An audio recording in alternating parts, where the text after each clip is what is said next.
Income from salary में भत्तों की वीडियो की श्रृंखला में जो अगला हमारा वीडियो है वो है पार्टली टैक्सेबल अलाउंसेस, जिसको हम ये भी कह सकते हैं पार्टली एग्जेम्प्टेड अलाउंसेस, यानी अंशतः कर योग्य भत्ते या यूँ कह लें अंशतः करमुक्त भत्ते।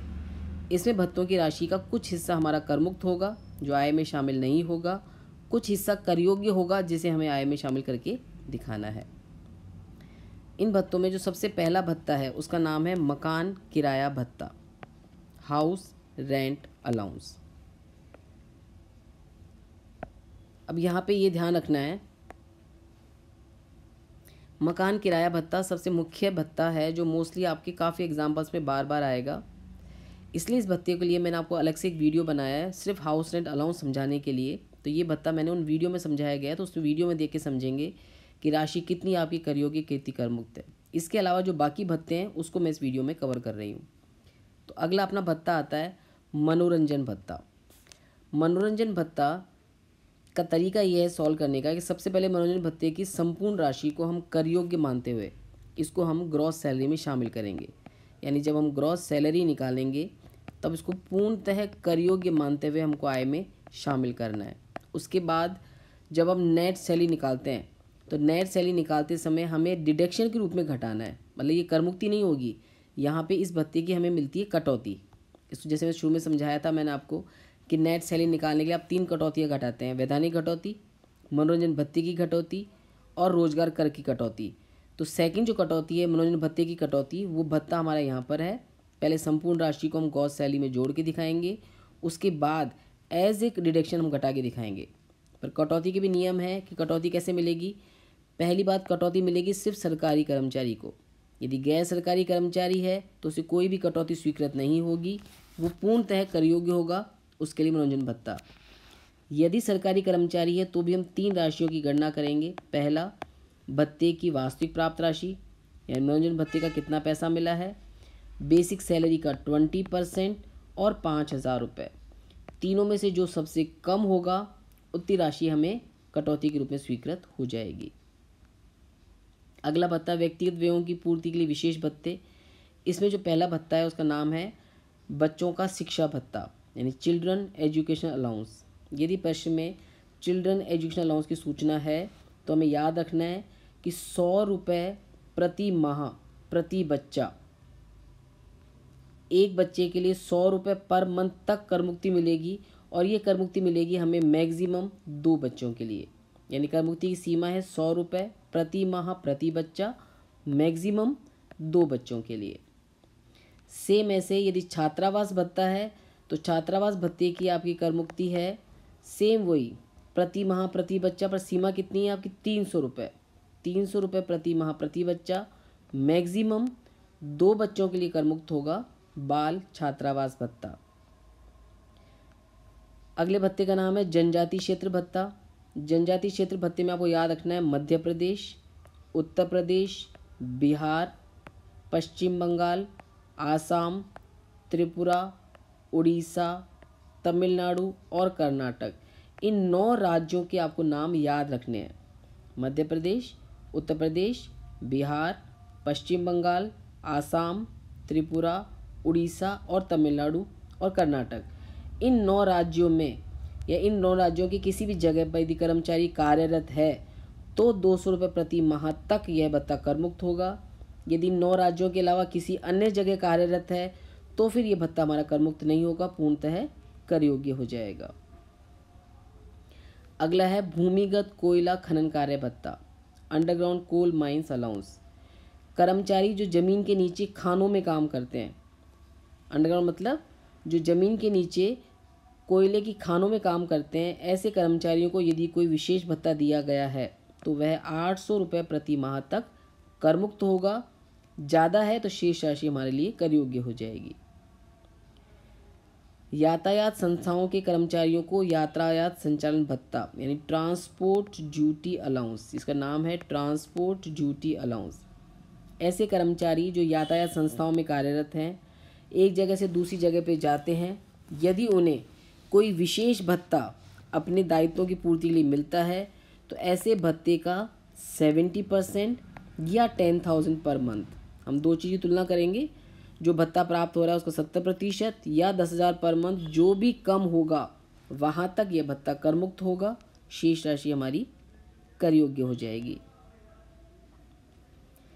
अगला भत्ता है हमारा कंपोजिट हेल्थ कंपनसेटरी अलाउंस, संयुक्त पर्वतीय क्षतिपूर्ति भत्ता। मतलब ऐसे व्यक्ति जो पर्वतीय क्षेत्रों पे कार्यरत हैं और पर्वतीय क्षेत्र होने की वजह से उन्हें कोई विशेष भत्ता मिल रहा है तो कर मुक्ति हमें मिलेगी। उसमें पहला पॉइंट है, यदि वो जम्मू कश्मीर के सियाचिन क्षेत्र में कार्यरत है तो हमें कर मुक्ति मिलेगी 7,000 पर मंथ तक।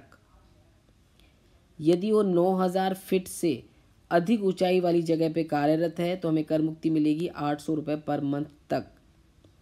यदि वो 1,000 से अधिक लेकिन 9,000 से कम वाली ऊंचाई पे कार्यरत है तो हमें कर मुक्ति मिलेगी 300 पर मंथ। यानी 3 सीमाएं हैं।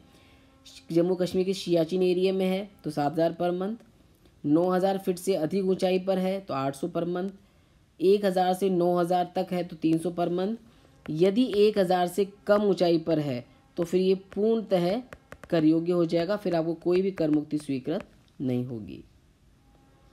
अगले भत्ते का नाम है कंपनसेटरी फील्ड एरिया अलाउंस, कार्य क्षेत्र क्षतिपूर्ति भत्ता। ये हमारा 2,600 रुपये पर मंथ तक कर मुक्त होगा। इसी में एक और संशोधित है, क्योंकि यहाँ पे आप जैसे नोट्स आप पढ़ेंगे तो इसमें कुछ आपको जगहों के नाम याद रखने हैं। उन जगहों पर ही यदि आपको भत्ता मिलता है तो कर मुक्ति मिलेगी हमें 2,600 पर मंथ की।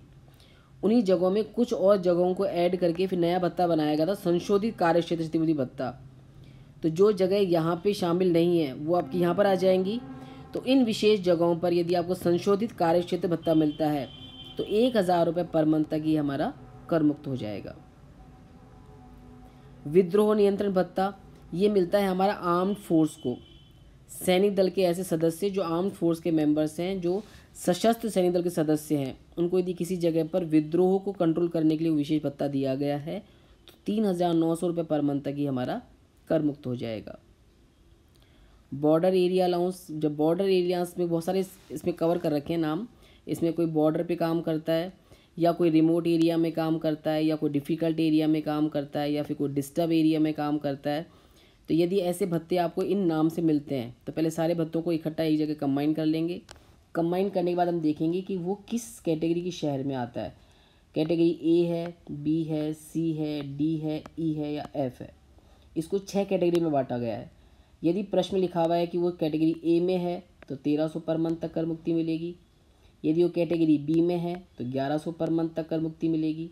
कैटेगरी सी में है तो 1,050, डी में है तो 750 पर मंथ, ई में है तो 300 पर मंथ और एफ में है तो 200 पर मंथ। यानी कैटेगरी शेयर की क्वेश्चन में दे रखी होगी, उस कैटेगरी के अकॉर्डिंग आपको कर मुक्ति देनी है। ए शहर में है तो 1,300, बी में है तो 1,100, सी में है तो 1,050, डी में है तो 750, ई में है तो 300 और एफ में है तो 200। यहाँ तक आपको कर मुक्ति मिलेगी। शेष राशि यदि कोई एक्सेस बचता है तो वो हमारे लिए कर योग्य हो जाएगा। अगला भत्ता है हमारा हाई एल्टीट्यूड अलाउंस। ऐसे लोग जो बहुत अधिक ऊंचाई पे कार्यरत हैं उनको यदि उस ऊंचाई पे काम करने की वजह से कोई विशेष भत्ता मिल रहा है तो कर मुक्ति मिलेगी इसके तहत। इसमें यदि वो एरिया 15,000 फीट से भी अधिक ऊंचाई पर है, और ये भी मिलता है हमारे आर्म फोर्स के मेंबर्स को, ये भी हमारा सशस्त्र सैनिक दल के सदस्यों को मिलेगा। यदि वो 15,000 फीट से अधिक ऊंचाई पर है तो उन्हें हमें मिलेगा 1,600 रुपये पर मंथ। और यदि 9,000 फीट से 15,000 फीट के बीच में कार्यरत हैं तो कर मुक्ति मिलेगी 1,060 पर मंथ।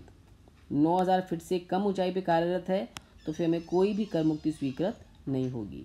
मैं फिर रिपीट कर देती हूँ, आर्म फोर्स के मेंबर्स को जो ऐसी जगह कार्यरत हैं जो 15,000 फीट से ज़्यादा ऊंचाई पर है तो उन्हें मिलेगी 1,600 पर मंथ। 9,000 फीट से 15,000 फीट के बीच में है तो कर मुक्ति मिलेगी 1,060 पर मंथ।